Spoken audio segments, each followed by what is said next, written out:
अस्सलाम वालेकुम व्यूअर्स, क्या हाल है? ठीक हैं? खैरियत है? उम्मीद करता हूँ कि आप बेहतर होंगे इंशाल्लाह। आज सर्दी और मौसम के हवाले से मैं आपके लिए एक नई आइटम लेके आ रहा हूँ खांसी के लिए। आजकल बहुत ज़्यादा खांसी का सिस्टम चल रहा है। आज उसके लिए मैं आपके लिए रिकमेंड करता हूँ ब्रोनोकाल सीरम।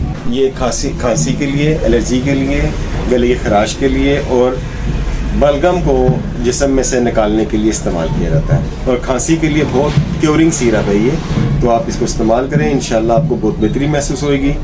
और उम्मीद करता हूँ कि आपने मेरा चैनल सब्सक्राइब भी किया होगा और लाइक भी किया होगा और शेयर भी किया होगा। शेयर ज़रूर करा करें, बाकी कुछ करें ना करें, शेयर ज़रूर करें। आपके अलावा बाकी लोग भी इन मशवरों से मुस्तफ़ीद हों। तो आप इजाज़त चाहता हूँ। अल्लाह हाफ़िज़, जज़ाकल्लाह।